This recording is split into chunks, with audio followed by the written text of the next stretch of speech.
Bom dia a todos. Bom dia. Deus abençoe a sua vida.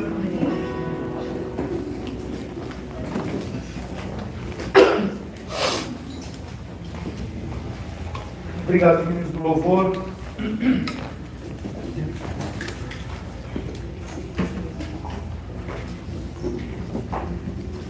Todos vocês aí têm o boletim, a palavra impressa? Sim, todos têm. Alguém não tem? Alguém não recebeu? Alguém não recebeu? Estamos estudando, amém? Amém. Alguém não recebeu? Todos receberam. Todos receberam. Amém. Glória a Deus. Queria nessa manhã estar compartilhando uma palavra que se chama Jesus chama e capacita improváveis. O texto base está lá em Lucas, capítulo 5, verso 8. Vendo isto, Simão Pedro prostrou-se aos pés de Jesus, dizendo: Senhor, afaste-se de mim, porque sou um pecador. O chamado de Deus sempre será maior do que eu. E ao ser chamado por Jesus, eu tenho a sensação de estar despreparado para fazer aquilo que Deus está te chamando para fazer. Quantos têm essa sensação? Fala: Deus, não é possível. Parece que Deus errou quando Deus nos escolheu, né? Mas foi justamente essa a sensação que os discípulos tiveram quando Jesus os encontrou pescando. E quando ele chamou Pedro, primeiro André, depois Pedro, e depois João e Tiago, eles estavam despreparados. Eles eram os improváveis, porque a nata da religião judaica estava lá nas sinagogas ensinando. Os sacerdotes, os fariseus, estavam em outro lugar. E Pedro e João e os seus irmãos estavam fazendo outra coisa, estavam no trabalho secular deles. O que eu preciso entender? Eles foram os improváveis que Deus usou para manifestar o impossível na terra. Muitas vezes a gente fala assim: eu preciso estar preparado. Está preparado para quê? Se é Deus que te prepara. Você jamais vai estar preparado para fazer aquilo que Deus te chamou para fazer. Porque no dia que você estiver preparado, você pode ir para o céu. Porque a obra de Deus terminou na sua vida. Toda obra que Deus... Todo domingo é um desafio maior do que eu posso suportar aqui com vocês. Por quê? Porque eu não vou falar de mim. Eu vou falar de alguém que é maior do que o meu conhecimento, do que o meu entendimento, do que a minha estrutura. É Deus. Jó fala assim: é o conhecimento, é a sabedoria. Quem conheceu a mente de Cristo para que possa ensinar? Não é assim? Então, o que a gente faz dentro do reino de Deus, eu preciso ter esse entendimento, senão eu me perco. Eu acho que eu sou autossuficiente. Toda palavra que chega até aqui, ela é obra do Espírito Santo. Não tem capacidade humana nisso daí. Não tem. E nós precisamos entender isso. Porque eu sou um improvável, e pela graça e misericórdia de Deus, Ele está usando para fazer essa obra. Você é um improvável que Deus está usando para fazer essa obra maravilhosa. Amém. E você fala assim: eu não me sinto capaz. Continua neste lugar, não se sentindo capaz, porém dependendo totalmente do Espírito Santo. Amém. Improvável é que tem pouca probabilidade de acontecer. Inesperado. Ou seja, o Filho de Deus, quando Jesus veio à terra, o povo de Israel falava assim: é um improvável. Porque nasceu aonde? Em Nazaré. Eu conheço o pai, eu conheço a mãe, eu conheço os irmãos dele. Pode ser alguma coisa boa de Nazaré? Se você me permite, fala assim: pode ser alguma coisa boa da minha cidade? Fala o nome dela. Fala: pode ser alguma coisa boa de Santo Gonçalo?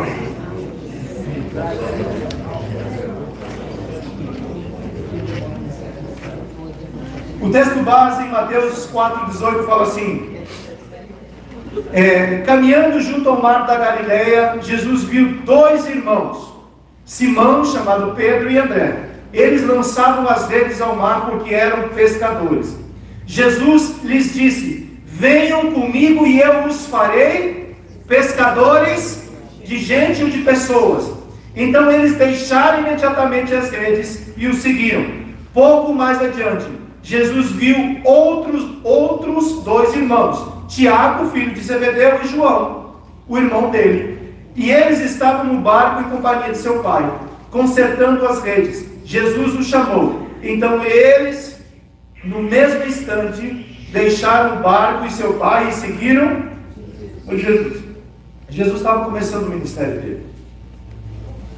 E ele sabia que ele tinha um tempo determinado para estabelecer essa obra na terra.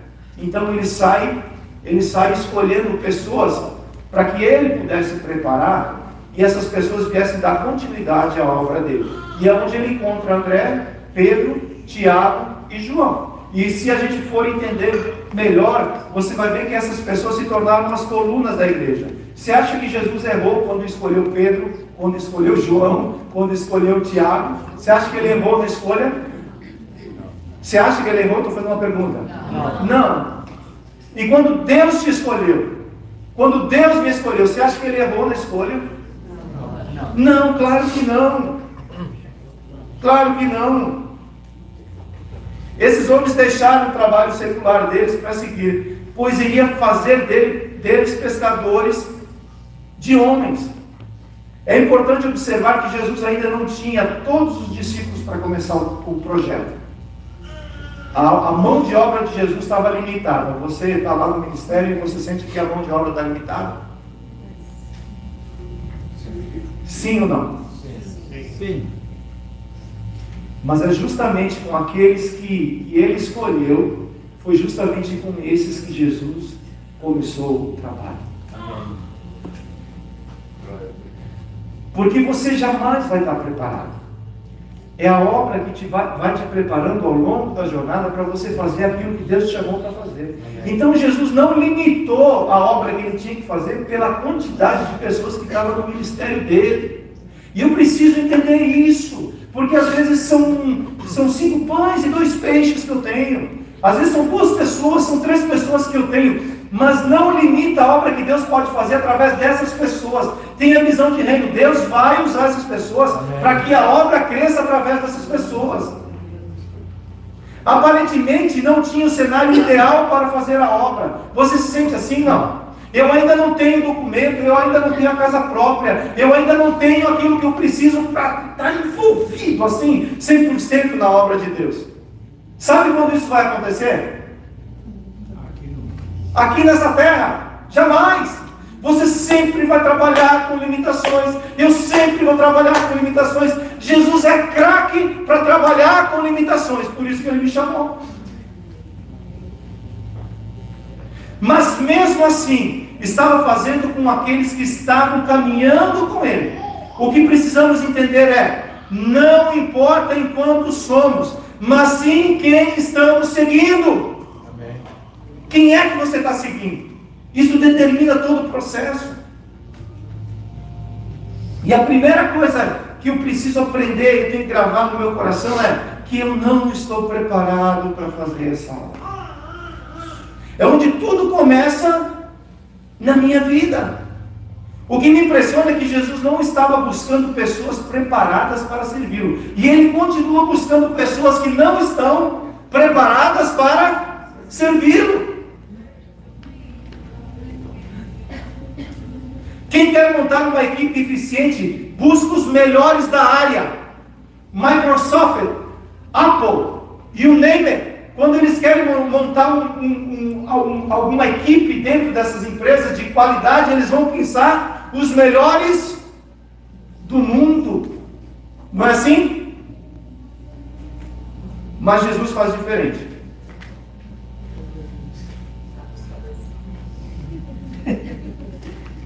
Ele não busca os melhores. Ele mesmo os forma com um espírito excelente. É por isso que nós estamos falando esse ano todo. Deus precisa desenvolver em mim o espírito de excelência. Mateus 4,19. Jesus lhes disse: venham comigo e eu os farei pescadores de homens. É aceitar o chamado de Jesus. Amém.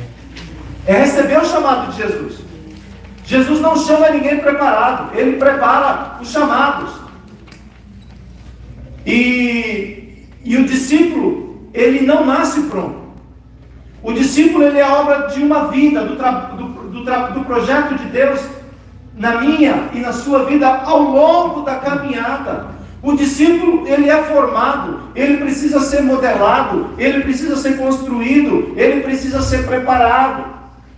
Eu estava na casa do Orlando da Leia ontem, e o Baby Shark, ele gosta de brincar com massinha.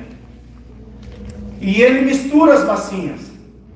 Isso dá um tique-tique nervoso na Leia, porque ela não gosta que mistura o preto no branco, o vermelho no azul, e fica um negócio misturado.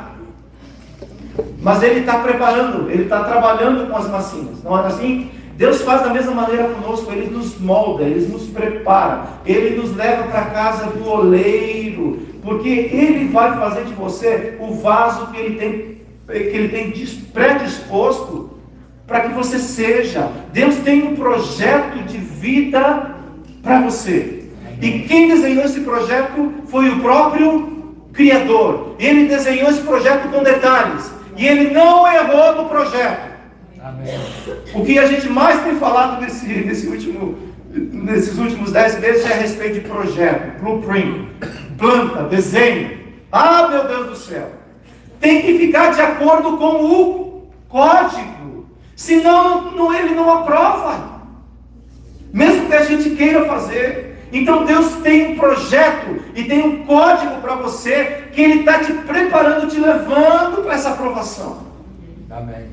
E isso é o decorrer da caminhada que essas coisas funcionam. E naquela época, quando um mestre chamava para andar com um discípulo, esse discípulo andava o dia todo com ele. Via ele atuando durante o dia. E foi o que os discípulos fizeram com Jesus.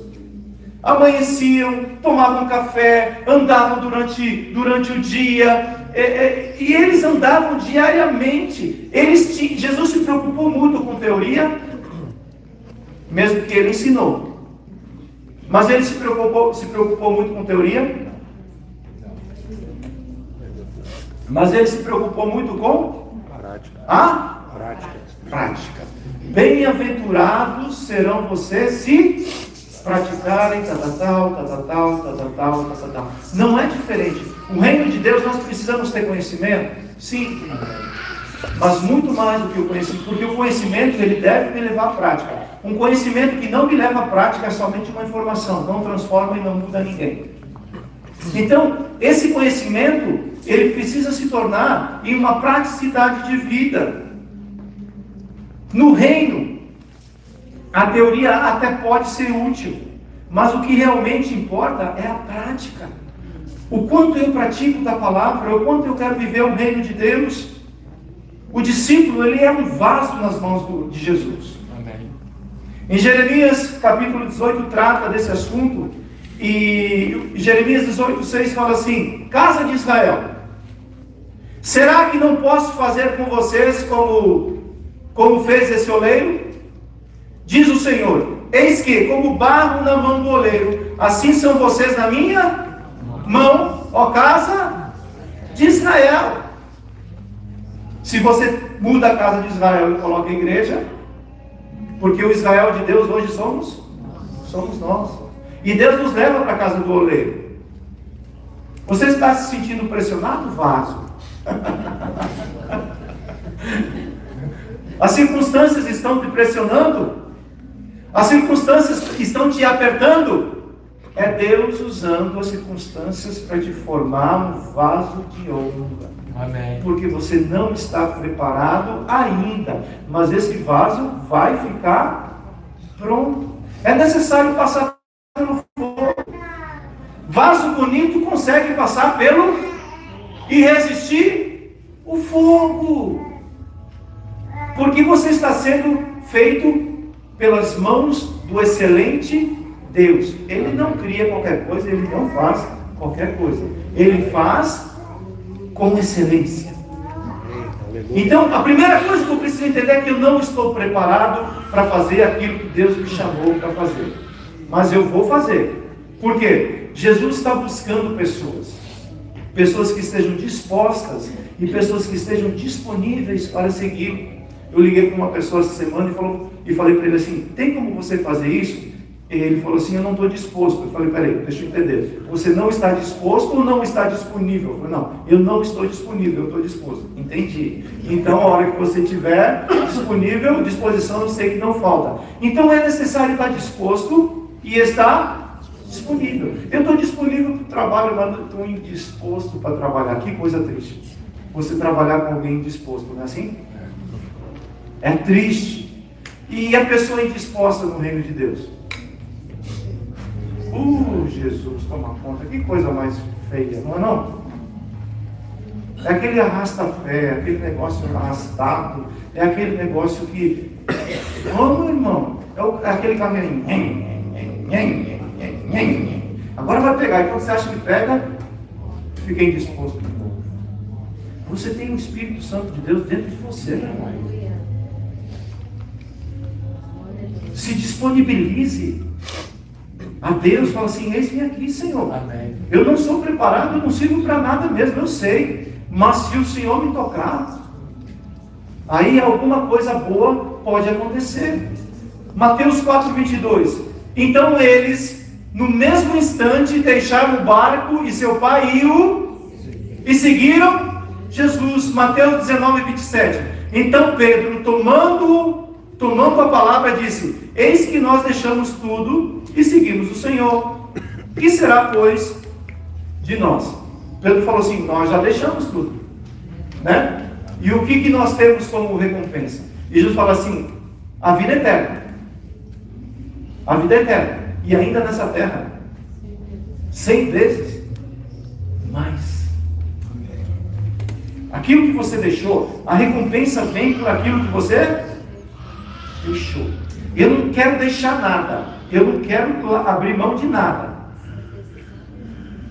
Qual que é a recompensa?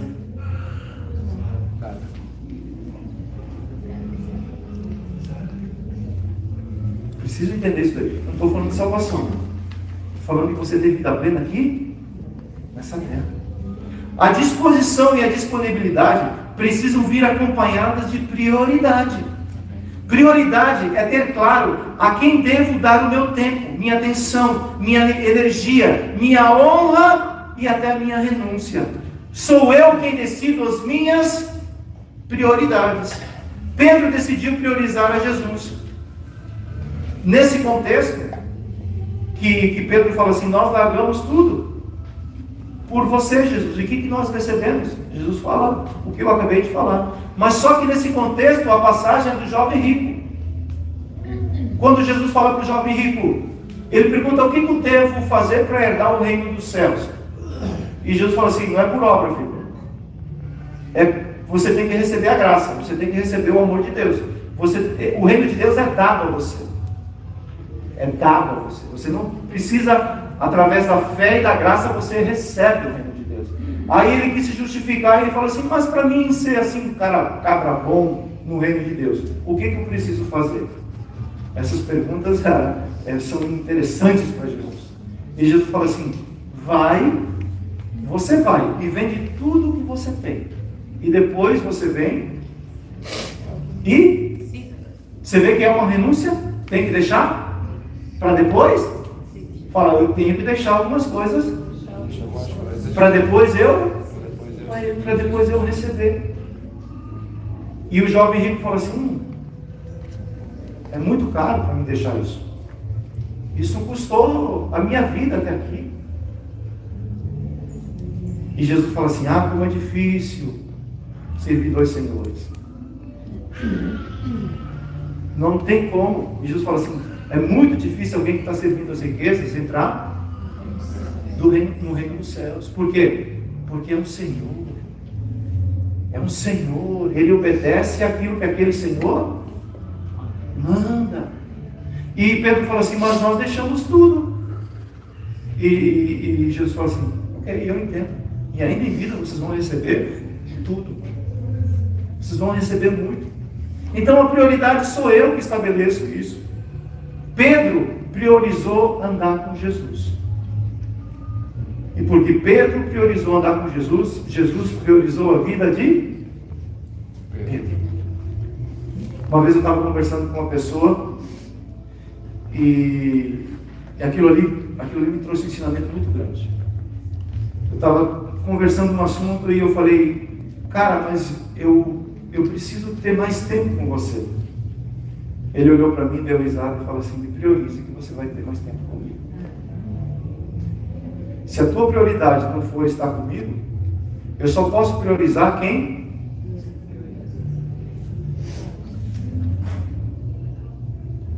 A minha vida é tão corrida, a minha vida é tão assim. Pedro priorizou a vida dele, priorizou Jesus na vida dele. Ele entregou tudo. E o que ele recebeu de Jesus? Tudo. Tudo. Pedro, eu não vou ter ressalvas com você, Pedro. Priorize a Jesus e você verá o resultado dessa escolha. Lucas 9,61. Outro lhe disse, Senhor, quero segui-lo, mas permita que antes disso eu me despeça das pessoas da minha casa. Mas Jesus lhe respondeu, ninguém que põe a mão no arado e olha para trás é o quê? Apto ao reino dos céus. Então eu preciso estar disposto e eu preciso estar disponível. Além de te salvar, Jesus quer fazer você ter uma vida plena aqui nessa terra. Amém. Priorize aquilo que deve ser prioridade. Nós falamos isso domingo passado. Se eu não tiver prioridades na minha vida, no final do culto uma pessoa veio falar comigo e falou assim, como é que eu posso resolver essa situação? Essa situação é prioridade na tua vida, não é? Então tire ela como prioridade e coloca o que realmente deve ser prioridade e você vai resolver isso daí. Porque normalmente eu priorizo aquilo que é prioridade para mim. E eu vou acabar fazendo isso. É muito prático. Você não precisa de uma revelação, você é um ser inteligente.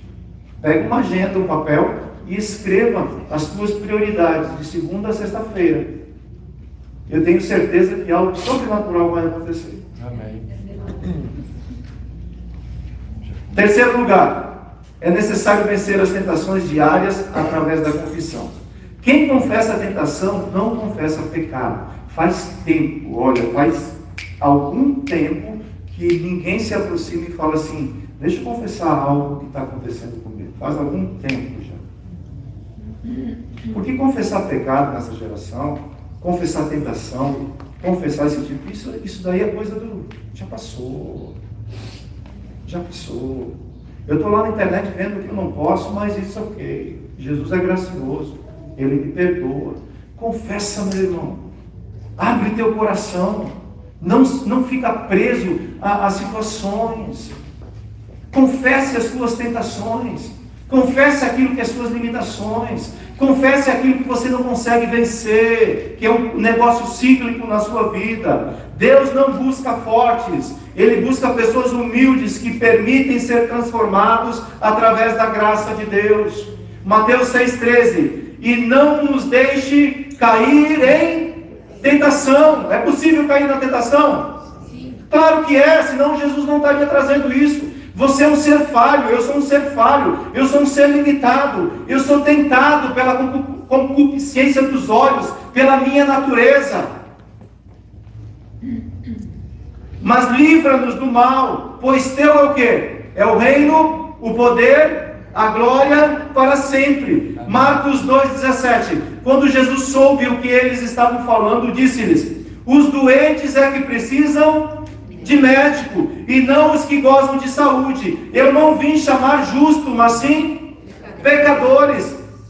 Te ofende alguém te chamar de pecador? Você não vive na prática do pecado, eu sei. Mas te ofende alguém falar assim, isso está errado.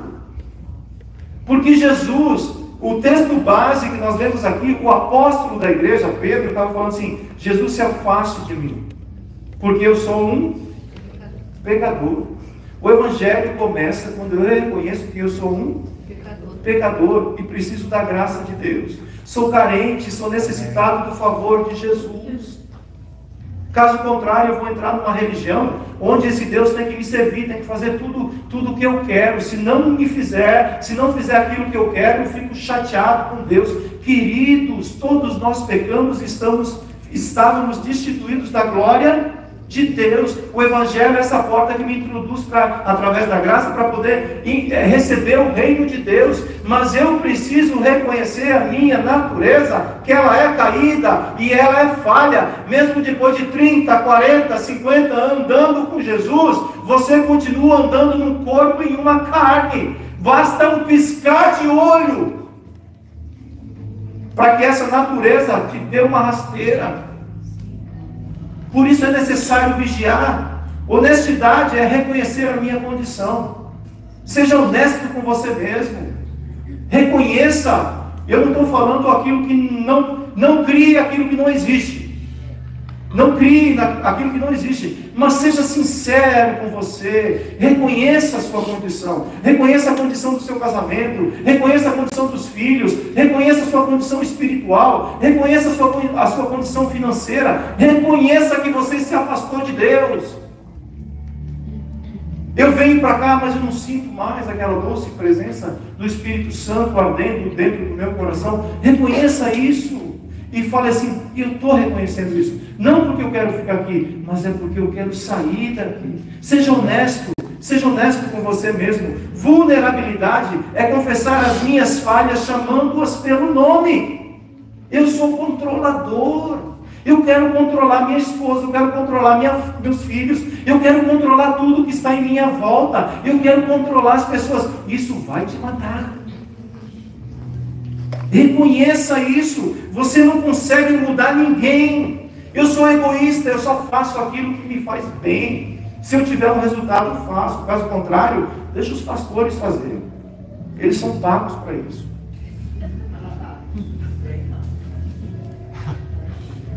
Reconheça que você é egoísta. E nesses últimos tempos, o egoísmo está bombando. É o ego do homem que está sendo massageado, trabalhado. E você pode tudo. Você pode tudo. Quando alguém chega e fala assim, isso está errado. A palavra não diz para você fazer dessa maneira. Você não pode tudo, não. Eu falo, não quero assim, esse evangelho não quero. Eu quero um evangelho que me fale que tudo eu posso nele, porque ele...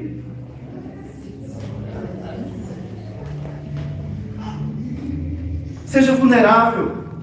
Reconheça que às vezes você é omisso. Aquilo que tem que ser feito não tem um posicionamento. A omissão começa lá do Éden. E ela está em você. Uns mais, outros menos. Mas está ali no hard drive do homem. Julgamento. Ah, meu Deus do céu.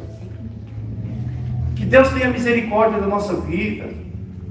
Porque às vezes nós julgamos todos. E eu me acho capaz, eu me acho a última Coca-Cola do deserto.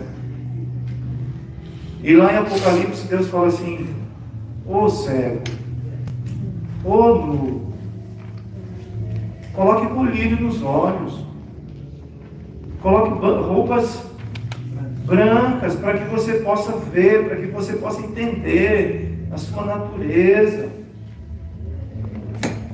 Procrastinação. Eu deixo para amanhã sempre aquilo que eu preciso. E eu vou empurrando com a barriga esse negócio. Quando for no tempo novo, aí sim, aí vocês vão ver o que vai um homem de Deus se levantar. O tempo é hoje, querido. Você nem sabe se você vai acordar amanhã. Mas quem falou isso? Eu quero que você tenha vida longa, mas a Bíblia diz que o amanhã pertence ao Senhor. Perfeccionismo. Vou fazer, tem que ser feito do meu. Eu tenho um padrão de qualidade que é top. Né? Isso é falha, isso não é bom. O padrão de Deus é good enough. Quando Deus viu a criação, Ele falou, tá bom, gostei do que eu fiz. Preocupação, falei domingo passado, nós vivemos preocupados. A preocupação rouba a nossa fé. A preocupação rouba a nossa energia de viver. E ao invés de vivermos felizes, nós vivemos preocupados. Sou justificado por Cristo, sim. Porém, preciso reconhecer que ainda luto com as falhas de caráter. Você sabe quais são? Você sabe quais são as suas falhas de caráter? Você sabe quais são as suas falhas de caráter? Eu sei quais são as minhas. E eu luto com elas diariamente. Isso não me dá tempo para ficar julgando a vida de... Eu tenho que cuidar da minha vida.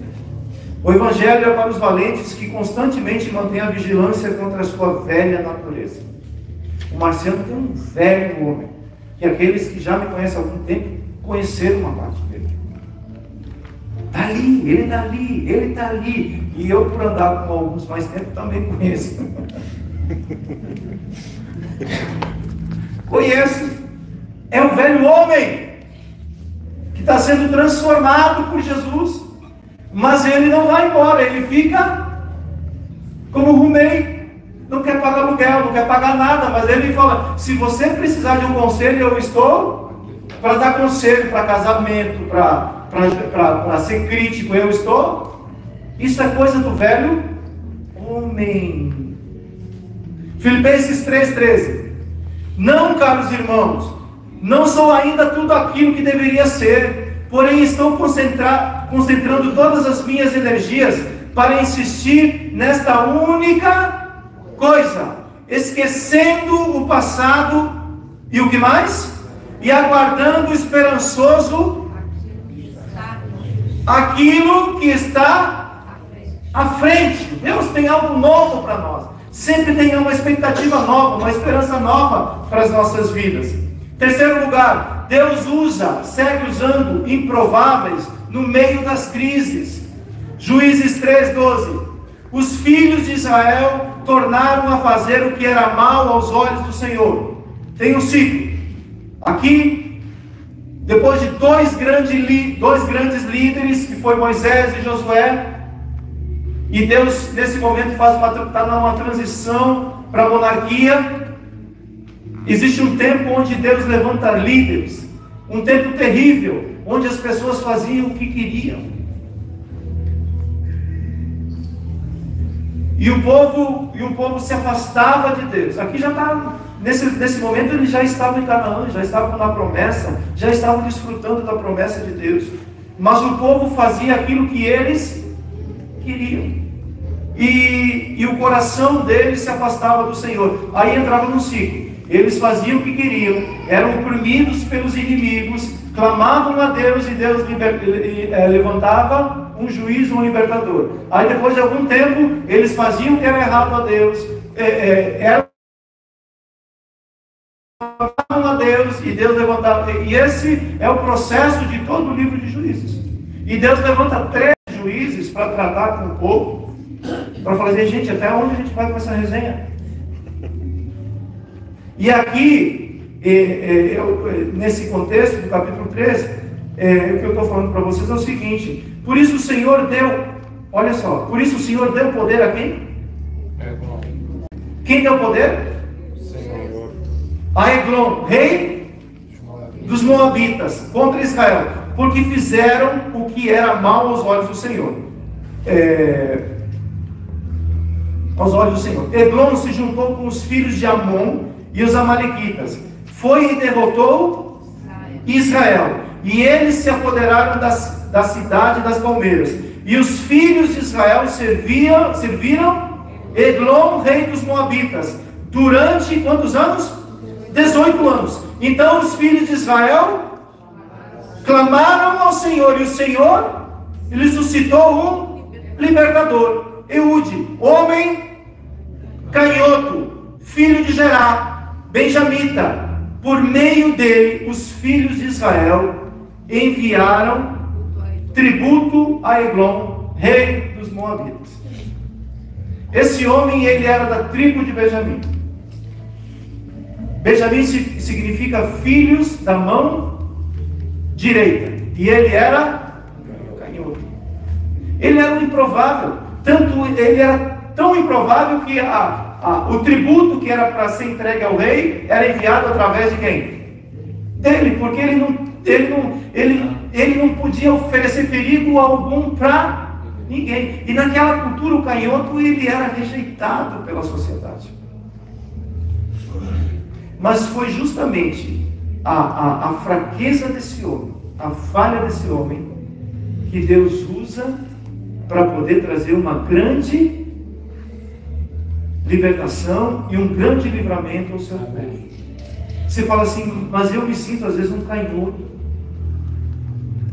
Alguém que, poxa vida, eu só me usam para ir ali, me enviam para ir ali, levar um negócio e voltar. Parece que eu não sirvo para alguma coisa mais útil, mais consistente dentro do reino de Deus.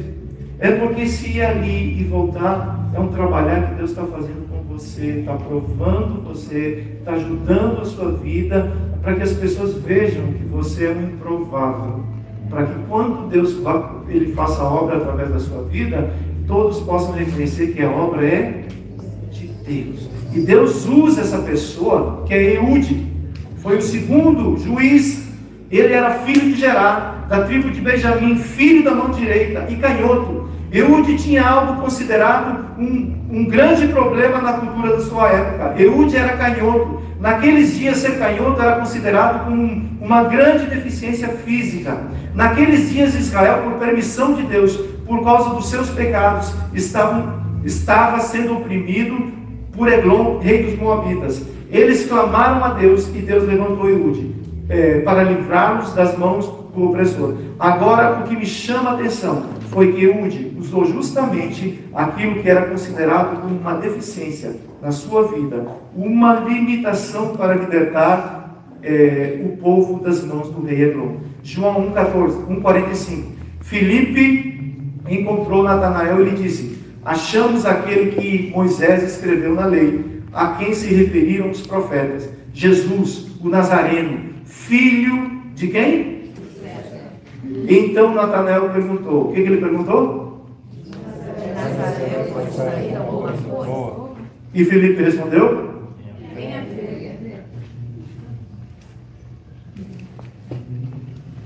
Isso mexe comigo, porque se falaram isso do rei dos reis e o Senhor do universo, o Filho de Deus, Natanael falou assim: rapaz, Nazaré?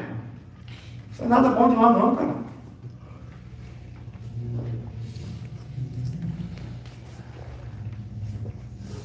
Se sente assim? Parece que não sai nada, não sai virtude de você. Mas Deus quer mudar essa história. Eu sei que Deus tem te usado, Deus tem trabalhado com você. O próprio Filho de Deus era improvável aos olhos do seu povo. Davi era um improvável para vencer Golias aos olhos de todo o exército de Israel. Moisés era muito velho, Moisés com 80 anos. O que Moisés vai fazer com 80 anos? Um libertador com 80 anos? Como que um guerreiro vai libertar uma nação inteira com 80 anos, Dudu? Sara, com 90 e poucos anos, vai se tornar mãe? Agora, nessa altura da vida, eu não quero mais nada. Mas é justamente nesse momento, quando você fala assim, não sai mais nem uma gota de suco daqui. E Deus fala assim: rapaz, você chegou no ponto que eu queria que você chegasse. É a partir desse momento que você vai ver a glória de Deus, você vai ver Deus trabalhando através de você, você vai ver o agir de Deus na tua vida. E Eude era um improvável canhoto. Alguém que aos olhos do homem não qualificava para ser um juiz em Israel. Se o homem tivesse que escolher alguém para ser juiz em Israel, não seria Eude. Mas só que graças a Deus que quem escolhe é quem? Deus. Natã escolheu um outro rei queria escolher um outro rei para Israel. Não é assim? E Deus falou assim: você está equivocado, Natã. Eu não vejo como você, Samuel, quando ele foi ungir o rei Davi. Ele queria ungir o primeiro filho maior, né? Porque o rei de Israel era grande, bonito, Saul. E Deus fala assim: Samuel, eu não escolho como você escolhe, glória a Deus. Você entende isso, irmão?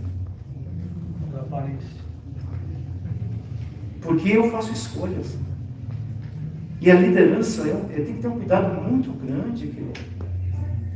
Porque você ser seletivo na liderança, você cai no erro de Samuel. Quem escolhe é quem? É Deus que escolhe. Você só vai reconhecendo a escolha de Deus. Então eu não posso desqualificar quem Deus qualificou. Tem que ter cuidado com isso. Cuidado quando a tua boquinha. Eu tenho que ter muito cuidado com essa situação. E último lugar, depois que eu entendo que eu não estou preparado, que eu preciso estar disposto e disponível, que eu preciso mostrar minha fraqueza, minha mão mirrada, ela está aí. Se você não quiser mostrar sua mão mirrada, as pessoas vão perceber. Eu tinha um amigo do meu pai, que ele, o tempo todo ele colocava a mão dentro da camisa assim. Ficava essa parte do braço exposta, mas daqui para frente, o tempo todo, a mão estava dentro da roupa que ele estava usando. E criança é curiosa, né? E ele sempre usava uma camisa de manga longa. Um dia eu perguntei para o pai, por que o amigo teu está sempre com a mão escondida dentro da roupa?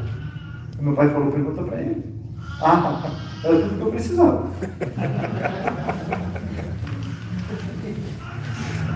Eu lembro até hoje. Meu pai estava no bar e ele estava do lado dessa pessoa. Quando eu cheguei, eu falei assim, deixa eu ver tua mão. E ele, muito constrangido, não queria me mostrar. Eu falei, deixa eu ver tua mão. Ele pegou pelo braço e falou, vem cá, me levou no canto e tirou a mão. Era uma mão mecânica. Uau. Mas eu sabia que tinha alguma coisa errada com a mão dele. Então você tentar esconder a mão mirrada é desse jeito, as pessoas sabem que tem alguma coisa errada. É mais fácil mostrar. Fala logo. Eu tenho uma mão mirrada. Eu tenho um caráter mirrado. Porque é onde a graça. E a partir daquele momento eu me tornei amigo dele. Ele frequentava minha casa, eu brincava com ele e ele passou a brincar comigo sem constrangimento mais. Porque eu passei a conhecer a mão mirrada. Não é assim? Não tenta esconder mais.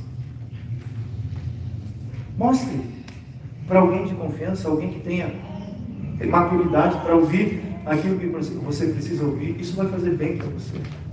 Isso vai libertar você. E você vai ter a ajuda de um irmão que, a partir daquele momento, vai falar assim, eu estou com você nesse projeto e nós vamos vencer juntos. E último lugar, por que Deus faz tudo isso? Porque Deus quer me capacitar para cumprir o ID dele. Marcos 16:14.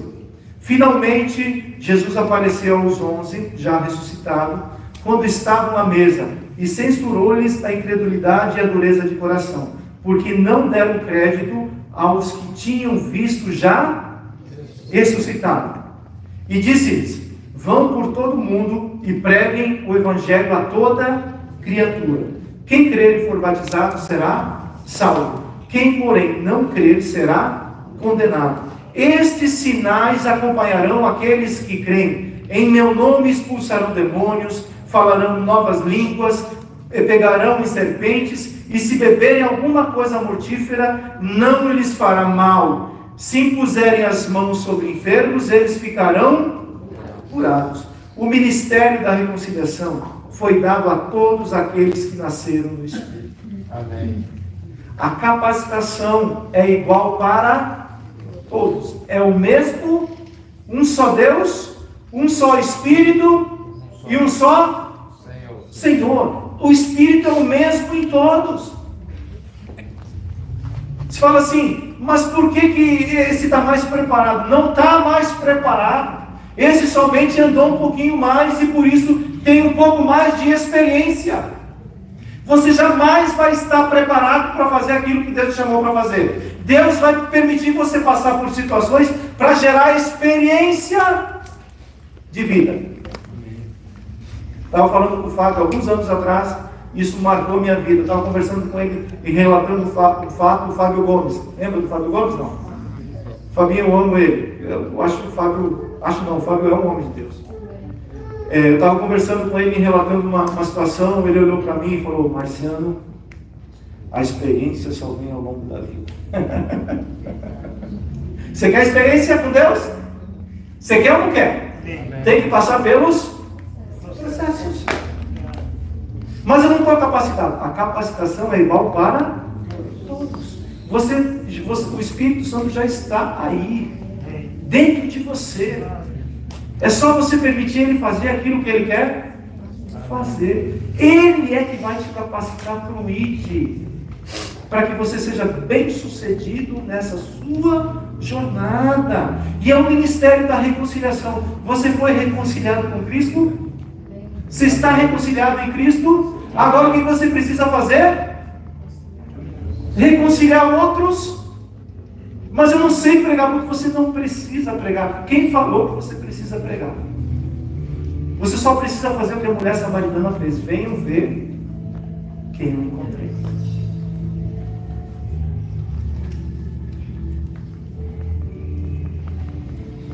Essa capacitação não é para alguns mais experientes, que têm um conhecimento mais apurado, ou que já caminham no Evangelho por muitos anos. Às vezes, o crente velho é treta. O Jonas falou: o crente não tem problema, mas o velho, o crente que ficou velho, meu Deus. Pelo amor de Deus, se você se sente um crente velho, não permita isso entrar na tua vida. Porque isso, desculpa a palavra, é uma praga. É uma praga. O crente velho é uma praga. Porque não permite o novo entrar, tudo sabe, tudo justifica, já sei, já ouvi, vai para o céu. Você está ao lado de Deus Pai e ali você orienta a Trindade, o que tem que fazer. Todos nós somos falhos e dependemos uns dos outros. O que eu não sei, o meu irmão sabe. O que ele não sabe, a gente pede para Jesus. Por isso que nós somos um corpo, porque um completa o outro. Tem coisas que eu preciso resolver, eu ligo para alguém do corpo, porque eu sei que essa pessoa tem mais conhecimento do que eu nessa área, e eu me submeto a esse conhecimento que essa pessoa tem, ao conselho que ela tem. Isso é saudável demais. Ninguém chegou lá. A capacitação do Espírito é igual para todos. Os sinais acompanham aqueles que creem, não é aqueles que determinam. Eu determino e decreto. Você determina e decreta o quê, meu irmão? Eu determino que você pare de mentir. Mentiroso, para de mentir. O mentiroso não para de mentir. Ele para de mentir se mudar o caráter dele. Caso contrário, fica você e não vai para canto nenhum. É Deus que faz essa obra na minha vida e na sua vida. A capacitação é igual para todos. Os sinais acompanham aqueles que creem. A fé é o dispositivo que manifesta o poder de Deus na terra. Esse poder tem como objetivo salvar o homem e glorificar a Deus. Segundo Coríntios 5,19. Pois Deus estava em Cristo, reconciliando o quê? O mundo para si, não levando mais em conta os pecados dos homens contra eles, e sim apagando-os. Esta mensagem maravilhosa da reconciliação, Ele nos deu para transmitir a outros. Recebi a mensagem do Evangelho do Reino de Deus. O que você tem feito com a mensagem do Evangelho do Reino de Deus? Você enterrou um dom, você enterrou um talento, você enterrou aquilo que Deus te deu. Talvez hoje seja dia de desenterrar isso daí. Você é um homem de Deus, você é uma mulher de Deus, você foi chamado para ser nação santa, sacerdócio real, nessa geração. Mas as frustrações, querido, se for para falar de frustração, era para mim ter ido para Marte já. Sendo bem sincero com vocês. Mas eu aprendi a curar as minhas frustrações em Cristo. e me fortalecer nele, porque existe uma obra para fazer. E ele fala assim: a quem eu enviarei para proclamar essa linda mensagem de transformação, que é o Evangelho do Reino de Deus. Fiquei sabendo que a Julie e a Liz vão batizar. Batizaram. Eu dou pulos. Por quê? Porque a gente entrando no reino, é filho de Deus que volta para a casa do Pai. É um reino, um Senhor, um só batismo, uma só salvação, uma só igreja. Jesus veio estabelecer uma igreja, mesmo que geograficamente ela esteja em lugares diferentes.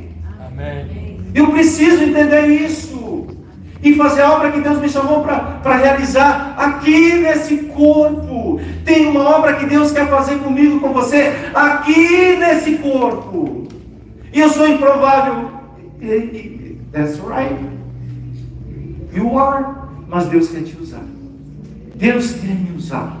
Eu já falei e repito: se eu tivesse que enviar alguém, eu não me enviaria, porque eu conheço as minhas limitações, todas elas. Mas Deus, um dia eu acho que Ele vai me explicar. Aí você fala assim: mas eu me sinto assim também. Glória a Deus. É com você que Deus está falando então hoje. Conclusão: esses homens que aceitaram seguir a Jesus foram transformados nos apóstolos da igreja. Eles eram improváveis e limitados para quem? Para a sociedade. Mas para Deus, ousados, valentes, chamados e enviados para darem continuidade ao ministério de Cristo. Leia essa última frase comigo, por favor. 1, 2, 3.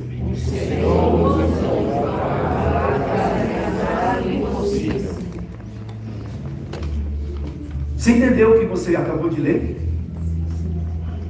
O Senhor usa improvável para realizar o quê? O impossível. Eu quero o impossível, mas que Deus use aquele ungidão. Sabe quem é o ungido? Você, pelo Espírito Santo. É com você que Deus quer fazer essa obra. Essa obra que você acha que é impossível na sua vida, na sua casa. Sabe quem Deus vai usar para realizar essa obra? Amém. Você. Você, meu irmão. Amém. É você, através de você, que Deus quer manifestar a glória dele na sua casa, Amém. No seu trabalho, aonde você estiver. Ah, mas eu sou limitado. Fala essa limitação para Jesus. Você não vai surpreender ele, já sabe. Mas fala para ele: troca essa limitação pelo favor de Deus, pela graça de Deus. Deus vai fazer. Atos 4, 13.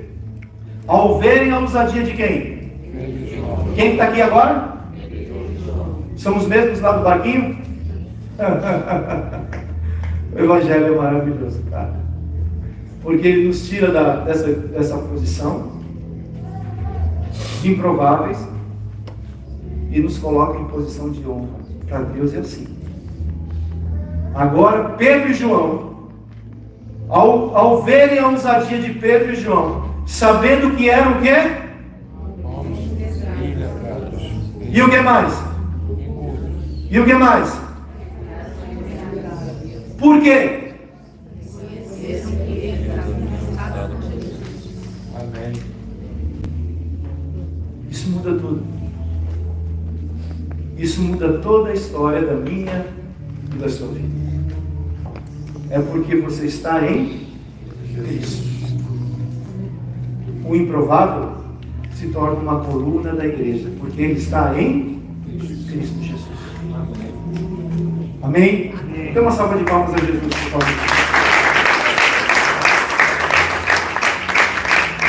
Vocês têm um louvor preparado? Não? Pense. Vem para cá, vamos então.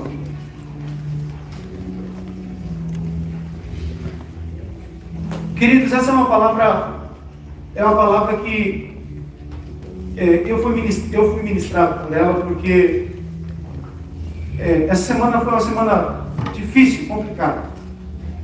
E eu falei, Deus, cara, eu não dou conta desse negócio. Eu não estou dando conta desse negócio. Como é que faz isso? Eu falei, vem cá, deixa eu te mostrar algumas coisas. Realmente você não dá conta, você dá certo. Agora deixa eu te posicionar, deixa eu reposicionar você, para que você possa entender como proceder diante dessas circunstâncias. Eu vou fazer aquilo que eu prometi em fazer na sua vida. Mas você precisa reposicionar algumas coisas. E é o que eu estou compartilhando com vocês aqui. Isso não é um estudo bíblico, é uma palavra que Jesus colocou no meu coração. Eu espero que ela possa servir de entendimento e edificação na sua vida. Mas existe um lugar, existe uma posição que eu preciso determinar isso na minha vida. Ocupe esse lugar que Deus tem para a sua vida. Não procrastine mais aquilo que você tem que fazer. Não culpe a esposa, não culpe o marido, não culpe a pessoa A, não culpe mais a pessoa B. Não faça mais isso, porque isso só vai atrasando mais a nossa vida. Mas você se posicione como um filho de Deus, independente do que aconteceu, independente do que está acontecendo. Deus quer te usar, Deus quer te abençoar. Deus quer fazer com que a história da sua vida seja transformada para melhor, muito melhor, muito melhor. Eu sei que todos nós temos as nossas necessidades, mas a maior necessidade é nós nos posicionar nesse lugar, como a Baby Lisa estava nos braços do Pai. Se você se sente como eu me sinto, incapaz, diante de algumas dificuldades, sem saber o que fazer com situações que estão acontecendo na sua vida, e você fala assim, cara, eu não sei como proceder mais com relação a isso daí. Jesus está falando assim, it's ok, eu entendo. Entrega isso nas minhas mãos. Porém você se posicione de maneira diferente no reino de Deus. Como filho, alguém que não vai mais a um lugar, mas alguém que se torna influência naquele lugar. A igreja precisa se tornar influência onde ela entra, e não ser mais uma que está em um lugar. E como que isso é possível? Quando o reino entra no meu coração, quando Deus transforma a minha vida. Feche teus olhos, por favor, todos. Se hoje você quer ter um posicionamento diferente, você entende que Deus está te chamando para um tempo novo.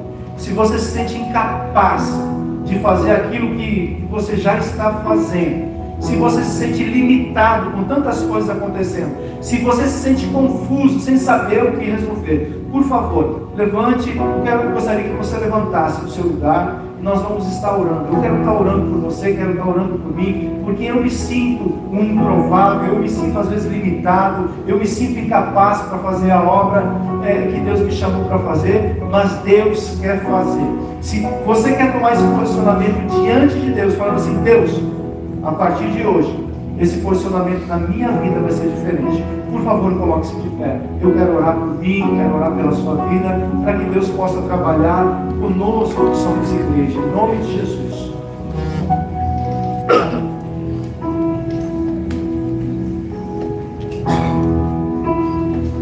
Os meninos vão estar ministrando louvor. Em seguida eu quero orar por mim, quero orar por você. Deixa o Espírito Santo falar com você. Deixa ele trabalhar lá no profundo, lá na essência do que está acontecendo na sua vida, em nome de Jesus.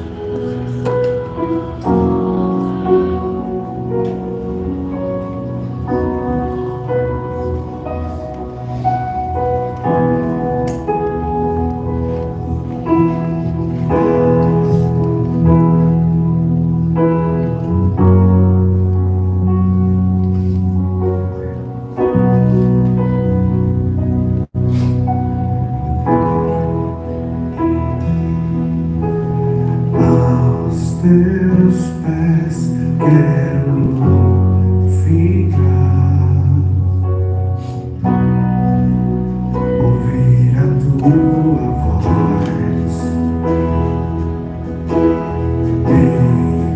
meus ombros encostar, me conta os teus segredos. Contigo eu quero ser amado da minha alma. Eis o meio teu braço, quebra-me, faz de novo.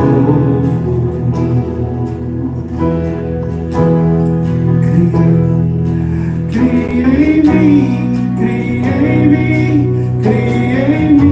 mim, ó Deus, cria em mim,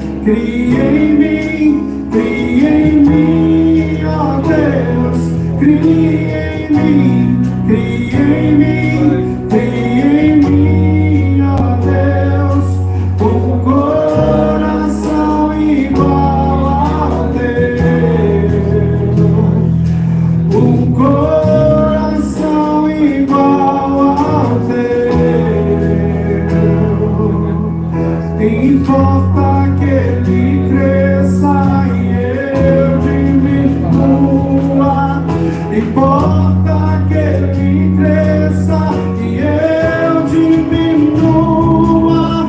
Que venha o teu reino e seja feita a tua vontade, ó meu Deus.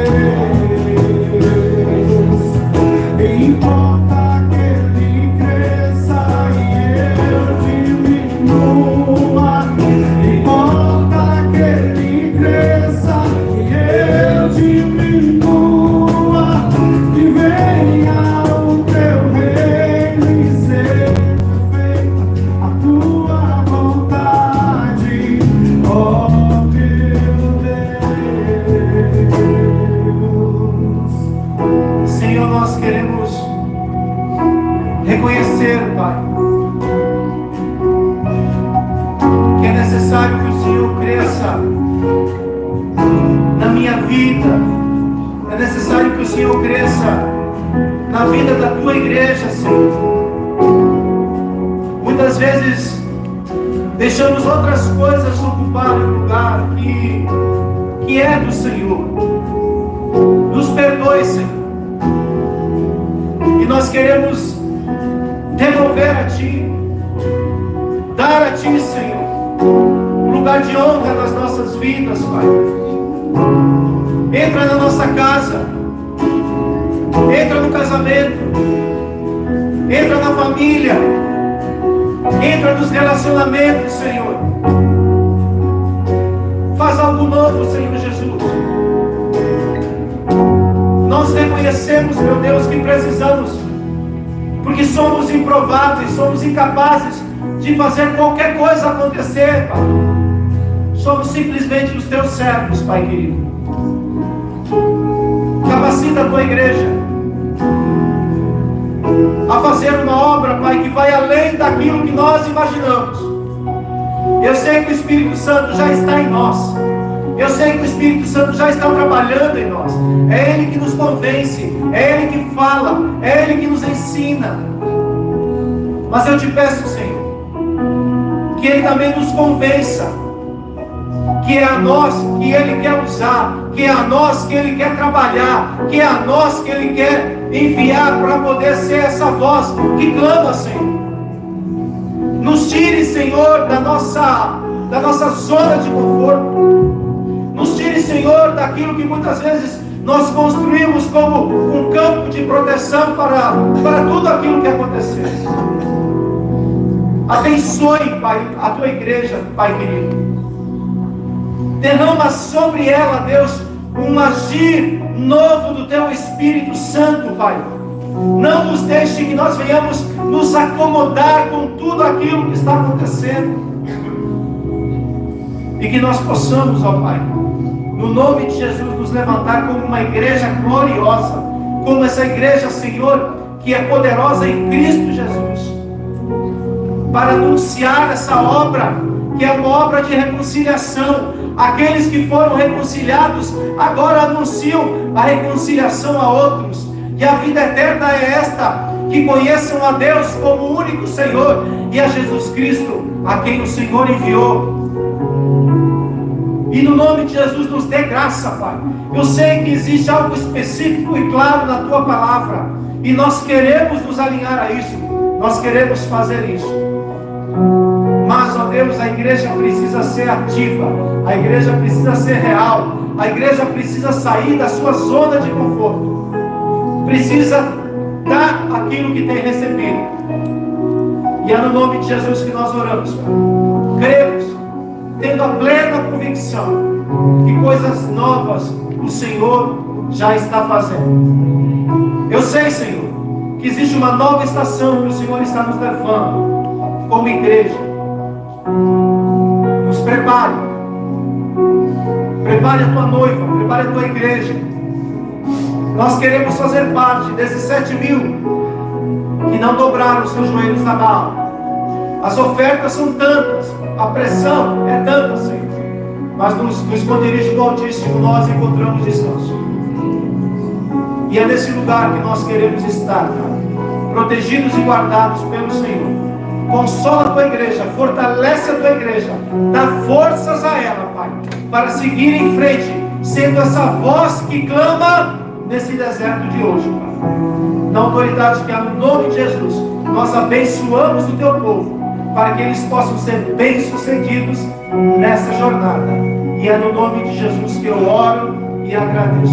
E o povo de Deus diz: amém.